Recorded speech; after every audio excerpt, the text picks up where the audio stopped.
So today we have a bunch of founders of some of the new and exciting high-performance chains that are coming out that are EVM compatible. These founders have a very diverse set of backgrounds and experiences.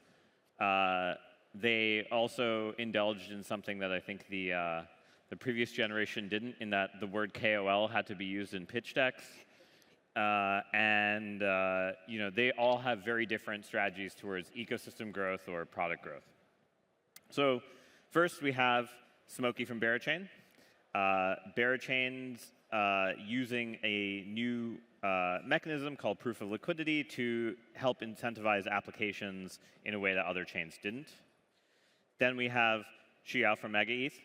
And MegaETH is trying to get to sub 50 millisecond blocks and be one of the most performant L2s that exists.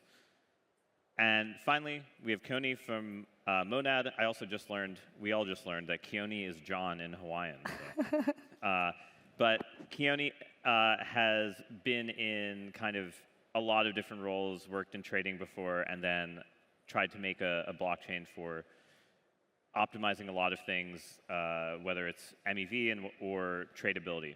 All right, so we have kind of a bunch of different versions of the world in terms of high-performance optimizations. We have one mask. We have one hat. So I think the first thing we should point out is, everyone who starts a new chain is sort of, I would say, a frenemy of some form with each other. And I think today we're going to try to poke the bear of what the cooperation looks like. So first, who do you think is actually going to get to mainnet first? I mean, I might be a little bit biased here, but I think that we're probably closest to mainnet. That's also accounting for the fact that we've been behind on mainnet for a little while, but the goal is to get that out before the end of the year. Who do you think is going to be first? I'm always bullish on Berachain, so yeah, Bear first. I'm wearing a Barabati shirt, guys, today. Literally repping it. Keone? I have no idea. I'm curious, though. OK, who do you think is going to be last? Fine, you guys all are pussyfooting around on this first. But let's kind of go. Who do you think is going to be the last of the three of you to launch? My understanding, and this is all like rumor mill type stuff, was that Keone and the gang were going to be a little bit later, but I'm not working off hard facts. I'm working off people yapping in group chats. I just hope we're not the last. I'm going to be the devs, I guess.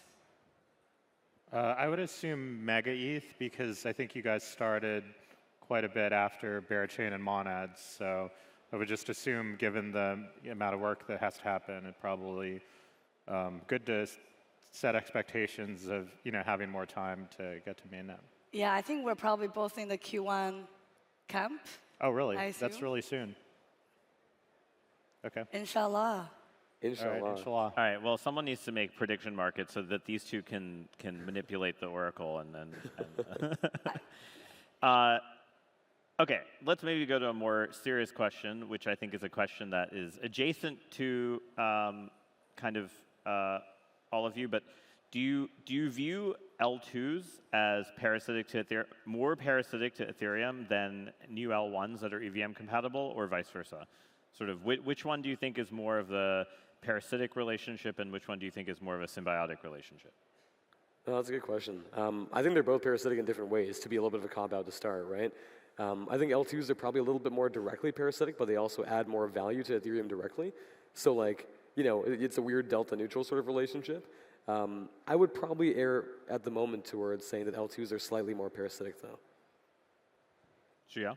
I think the whole point of being a layer 1 is you either kill Ethereum or kill Solana. Why do you want to help Ethereum at all? There's no relation.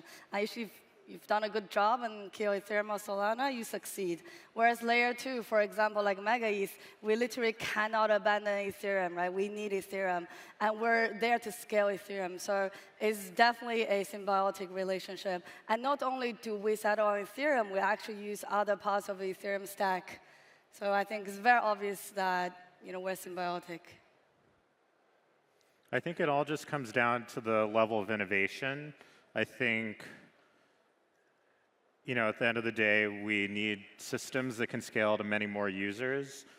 With Monad, although Monad is a layer 1, the entire purpose, the entire goal of our team is to prove out different architectural improvements that we ultimately think Ethereum layer 1 should consider as well. And that ranges from a much more performant database, from asynchronous execution, where we decouple consensus from execution, also parallel execution, which is, I think, something that's really needed for Ethereum, and is something that we're excited about introducing to the Ethereum ecosystem. So at the end of the day, from my perspective, it's more about technology and less about the specific, community sizes and trying to steal users from any concepts like that. It should be much more about just growing the, it's almost trite to say this at this point, but growing the pie. I sincerely believe that usage of on-chain applications, wallets, is so small relative to the entire population that the focus should just be on getting new users. So do you have plan to have a team that implement the Monad technology on top of Ethereum? Is that part of your roadmap, the way you spend resources? Correct. The goal is to ultimately contribute to the Ethereum research community and Ethereum scaling roadmap. I think the great thing about Ethereum is it's very decentralized, so anyone can propose EIPs.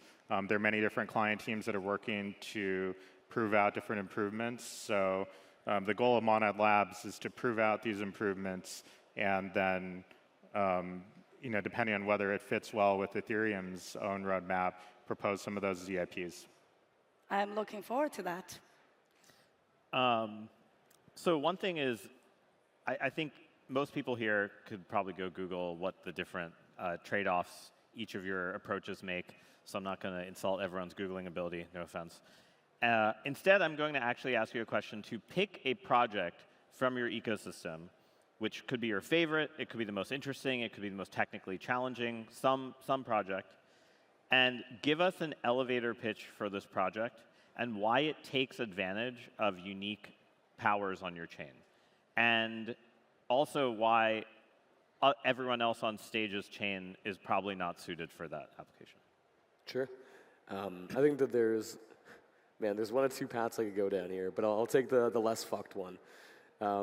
There's an application called Exponents that I think will be very cool on Berachain.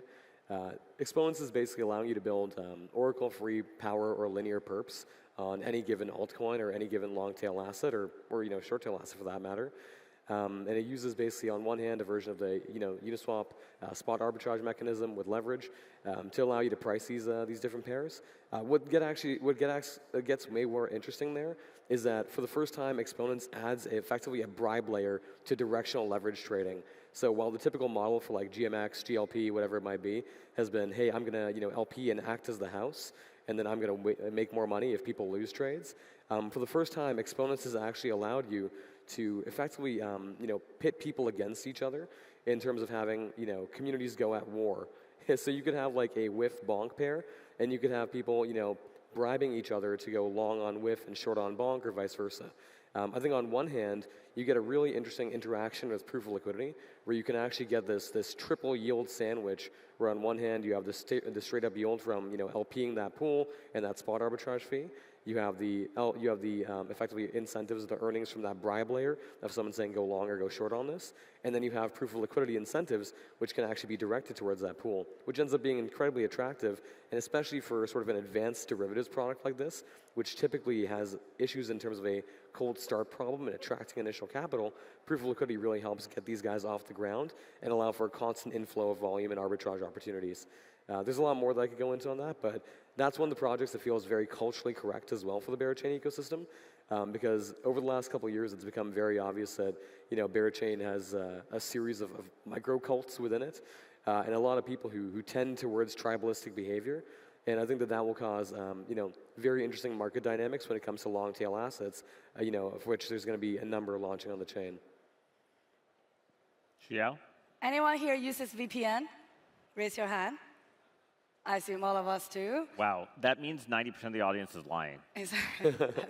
That's all. Be honest, I'm watching you guys. The top 6 VPN providers in the world are controlled by 2 large conglomerates.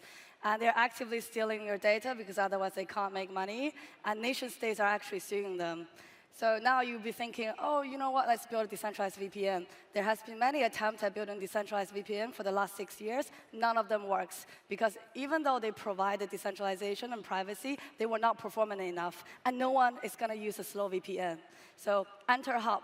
Hub is a decentralized VPN on MegaETH. And the reason it's only possible on MegaETH is because of our latency. By having 10 millisecond latency, you can have multiple nodes by leveraging billion users' internet hardware at home and hop between different nodes and get the same performance as Web2 VPN. All right, Keone?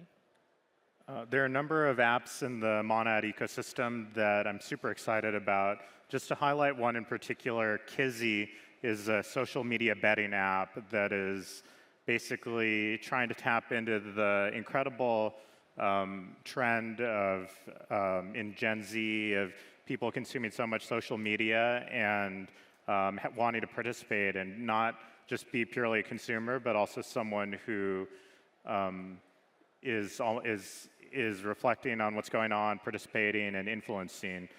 So the MVP is, I think it's in beta right now. There are a couple hundred testers within the Monad community that are testing it out. But at the end of the day, it's an effort to bring prediction markets to the social media space and really also push a lot of data on-chain, which ultimately could grow into much bigger markets. You guys were all too nice because you ignored the last part of my question, which was, why would someone not build this app on one of the other chains? But all right, maybe somehow we'll get you to say more barbs. Let's switch over a little bit to, I think, the thing that most of Twitter probably recognizes a lot of you guys for, which is the notion of community. And I put community in quotes because I think everyone has a different definition. Some people's definition involves flooding malls with people lining up. Some people's definition involves, well, I'm not sure your definition. And some people's definition involves lots of stuffed animals.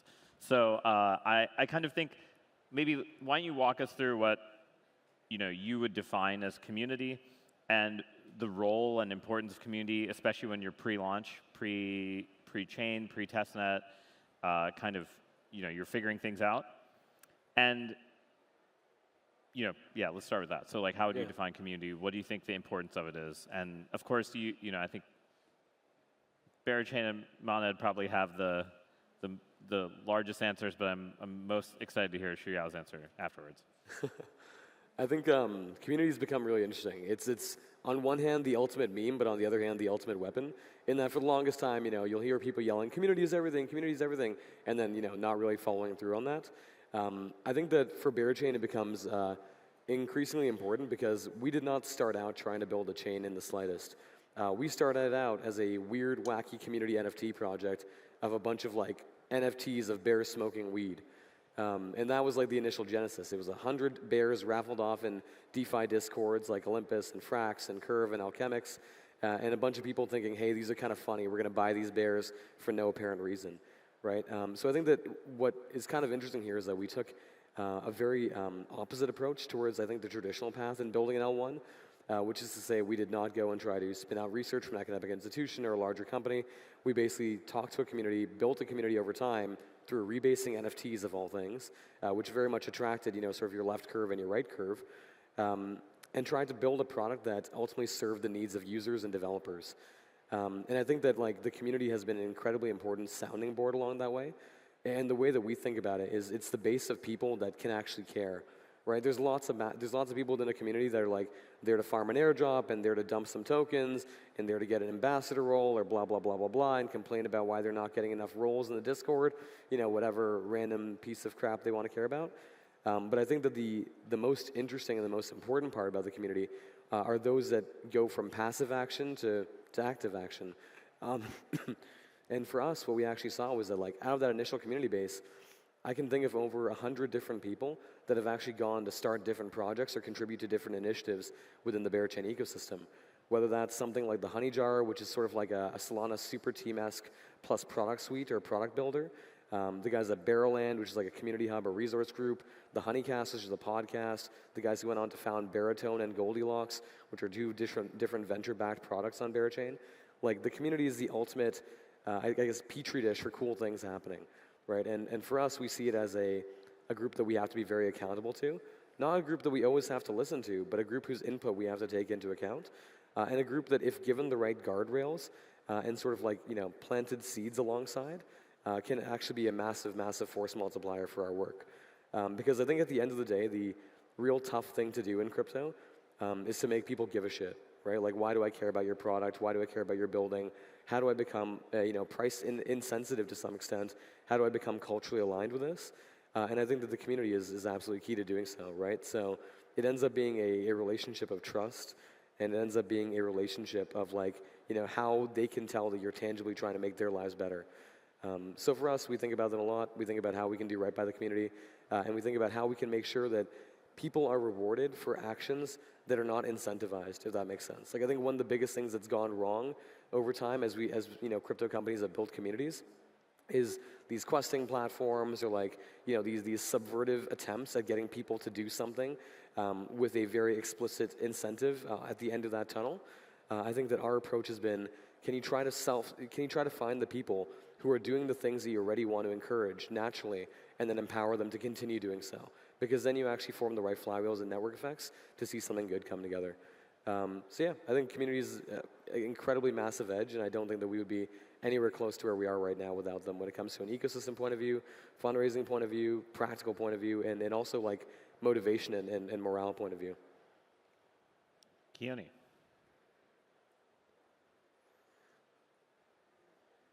Yeah,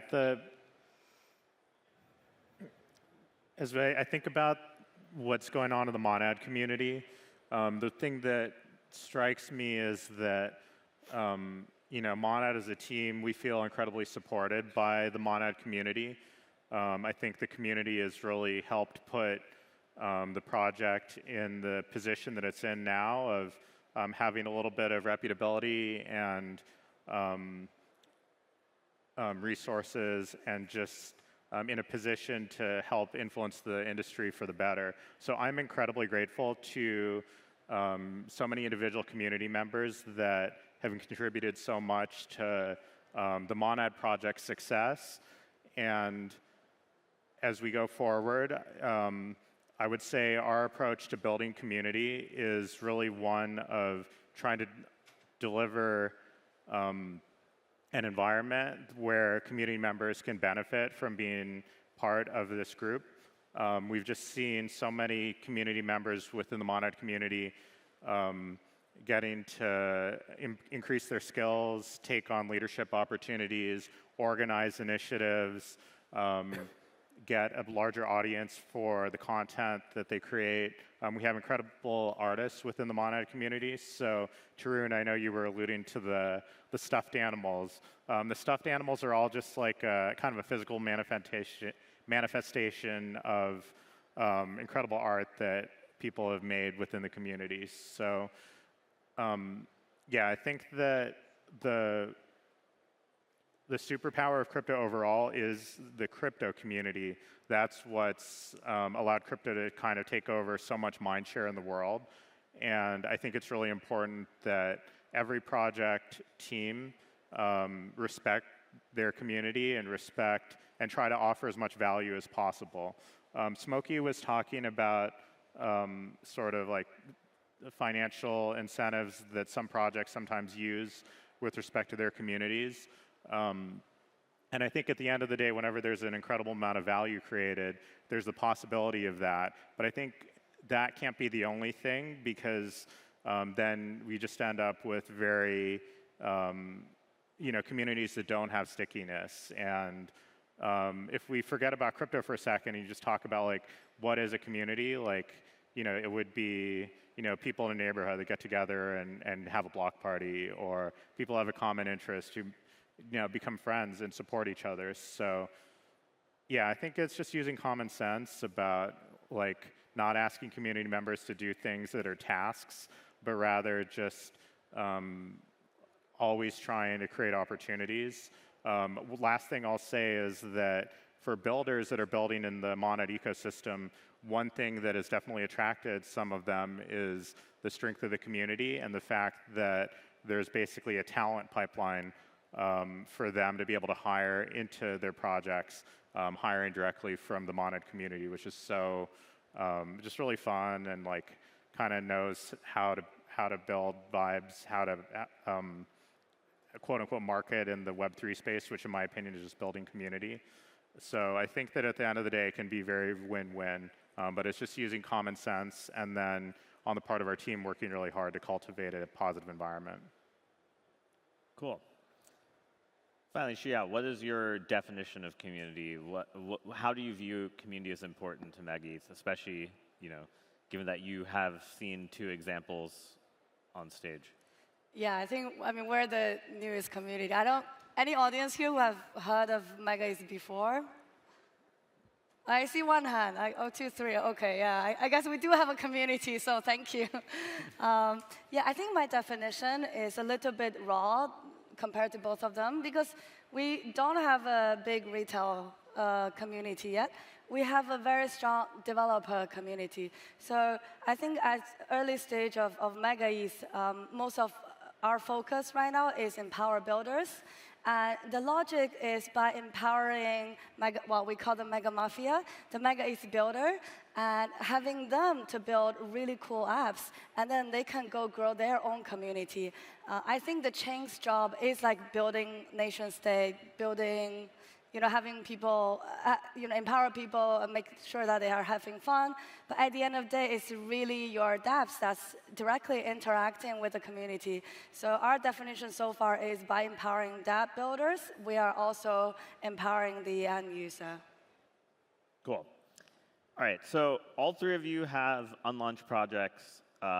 You have a lot of tweets that are sort of in your ecosystem atmospheres, your crypto Twitter ozone layer, and within that there have been a lot of controversies from particular anon tweeters who really like needling a bunch of different projects.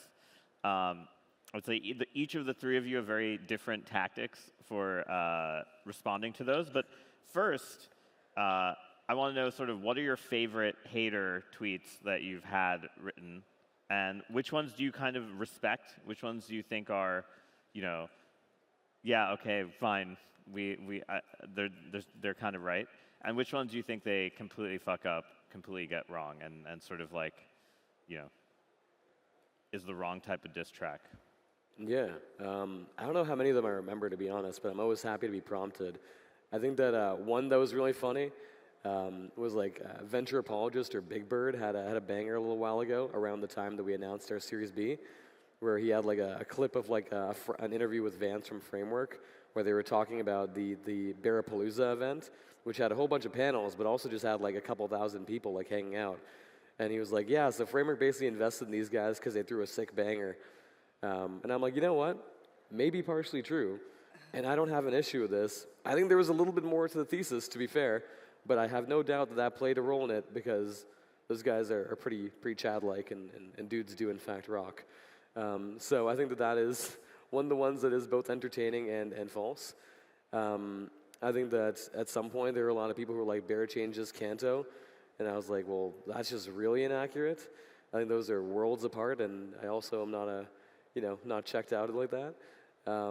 What else? There was very briefly Evmos FUD, but like I don't think people know what Evmos is anymore. I think that's healthy for the world. I think I find enshrining plebs pretty funny, because plebs sometimes has some good takes that are half accurate. I think he once said that if your girl's a Barabati or a Barabodgal, then focus on yourself, king. That one was kind of a banger. And Shuyo has a Barabati shirt, so she's riding with the community. I appreciate her for that. I just need a Mega ETH shirt or a hat. You can put it on top of the bear hat.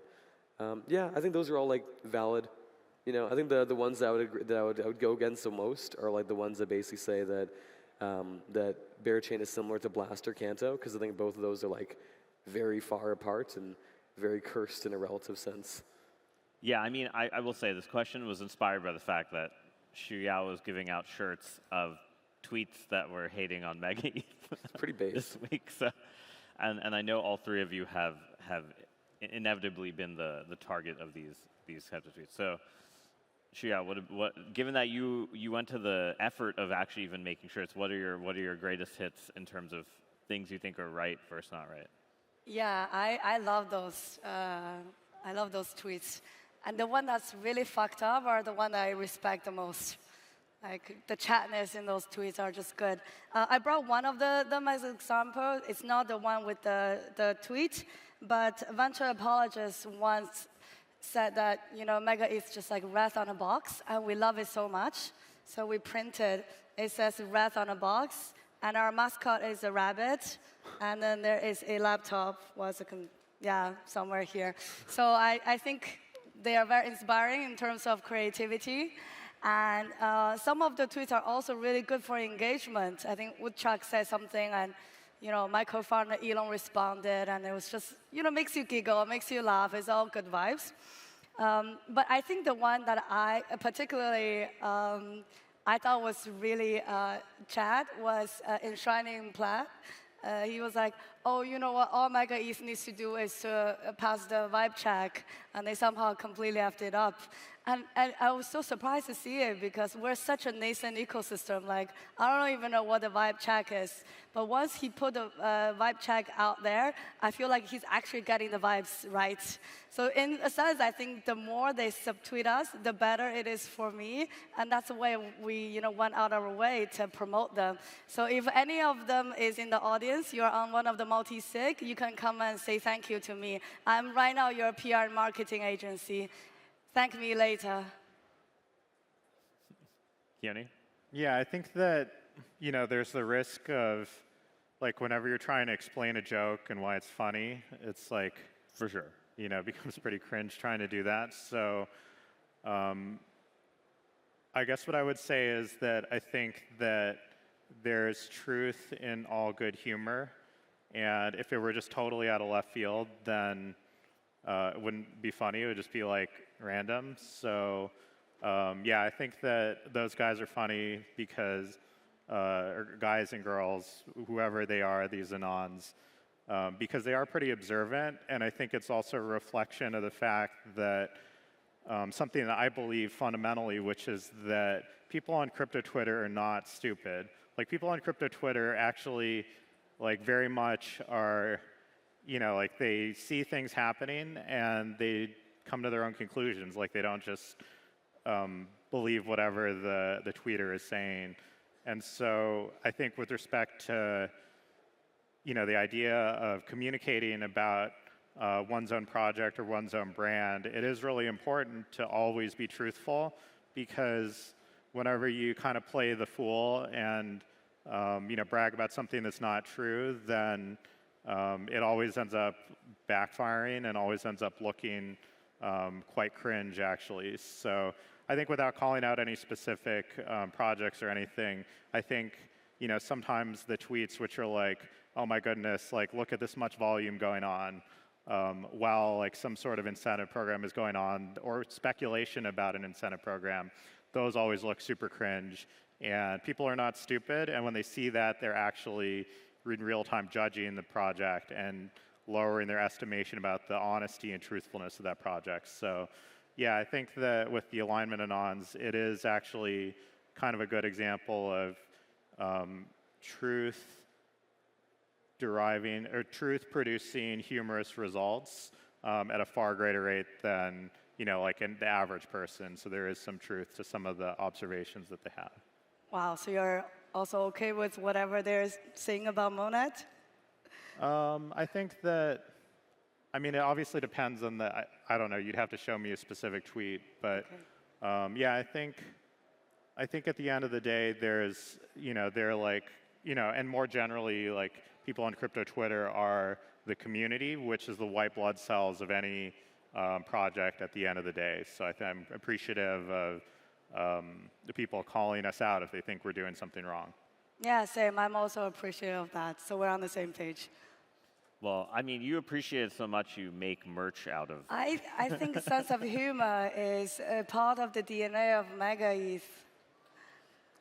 All right, let's go back to some more kind of sort of serious questions, which is, in this world where everyone is talking about how there's maybe an excess amount of block space, there's not enough demand for the block space. The three of you are about to launch something that's going to increase the supply a really large amount. I'm kind of curious how you think about how to build demand for your ecosystems in the early days, especially when, A, you're competing with other rollups, B, you have to source liquidity initially, C, you have to kind of help your app developers. What's sort of your initial go-to-market once you launch? Like, what are the first 30 and 90 days? What do you think they look like? And what do you think, you're doing now to get ready for that? Can I go first, actually, just so we change? Yeah, sounds good. Yeah, I think that talking specifically about trying to stimulate enough demand to then counter a huge amount of supply that a new blockchain is producing is kind of the wrong way to look at it, because we really want to have an abundance mindset where there is so much block space, like there is so much capacity for decentralized compute and shared global state that can serve the whole world, that people can build anything that they want to build, and users can use those apps without frictions. I think it should be less about trying to equilibrate supply and demand, which is a very, like EIP 1559 concept or Ethereum gas pricing concept.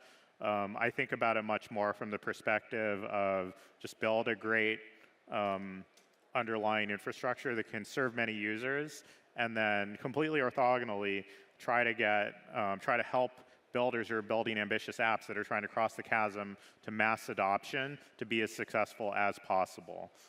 So for me, it would be less about specifically like oh no, there's like a looming amount of block space, well, let's try to get demand to match it, and more about just the common sense end state of what we want to see happen and with respect to decentralized tech. So I guess related to that, in your first 90 days post-launch, let's say Mainnet launched tomorrow,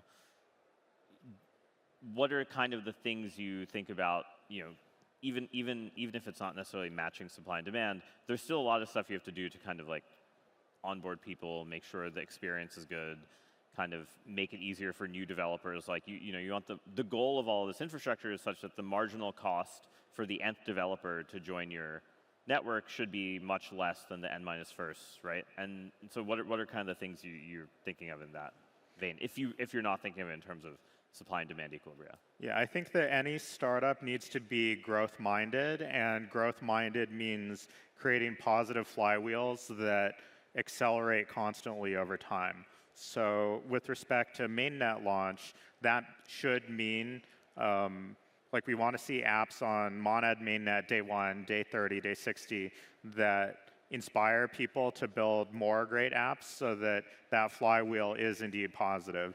When we talk to projects right now, that's the sort of the biggest thing that I try to emphasize, is getting to a point where your work is compounding, where the project is getting stronger every week due to the advances that the team is doing. And so I think the same thing is true here. Like Mainnet should just be a giant acceleration moment to help accelerate that flywheel of adoption. I think that for us, I think that for us, we see it as similarly not a supply and demand thing, but like, can you actually build applications that people want to use, right? And I think that actually all three of us on this panel have taken an approach that's relatively different from a lot of the L1s or L2s of the past, in that I think that the default was very much, if we build it, people will come, right? The application layer, the base layer. But people actually don't want to come to build on shit if they're not prompted to or given a real reason to do so, right? If you looked at the move chains, if you looked at Say, if you looked like a lot of these ecosystems that actually did not actively curate and help, work alongside builders to make something happen, they often just sort of fizzled, right? And you see nothing of novel substance in those chains. Or if you did, then it was incredibly underwritten by ridiculous grant programs or very unsustainable initiatives. So I think that for us, the absolute top priority has been, there are 300 plus applications building on Berachain right now, but that's a stupid vanity metric. What I actually think is more important is that there's, I'd say, 50 plus applications across a wide variety of verticals that I think are actually interesting and have a chance of making it.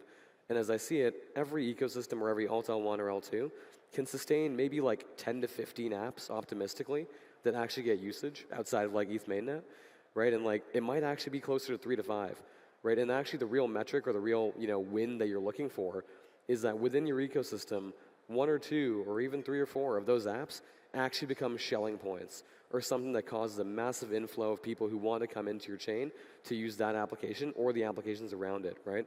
So at one point you could say that was GMX on Arbitrum. You could say that was Friendtech on Base. You could say that was DFK on Harmony. Not all these have the happiest endings in every case, but in many cases they actually allow that ecosystem to start getting off the ground and starting to form those positive flywheels and attracting other strong builders. So I think we've approached this from a few different angles.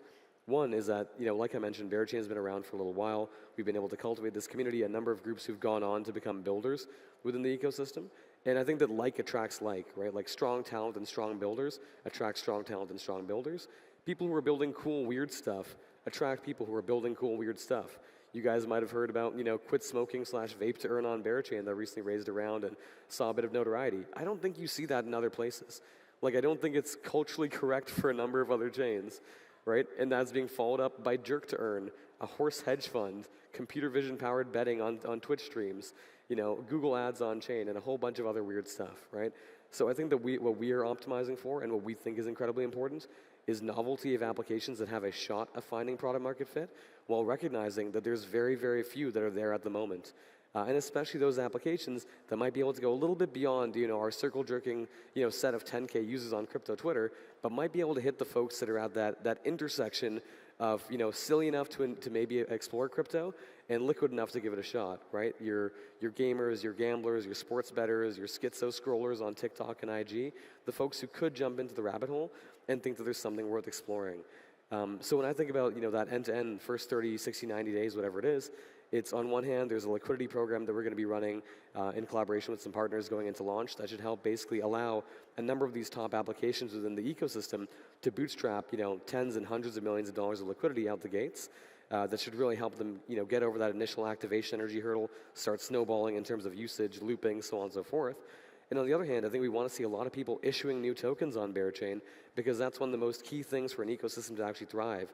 You want there to be internal rotations. You want there to be applications that people can use. You want there to be new, fresh incentives. And you want these groups to form their cohorts and their cycles, their own, mini Saloon AVAX cycles, if you will.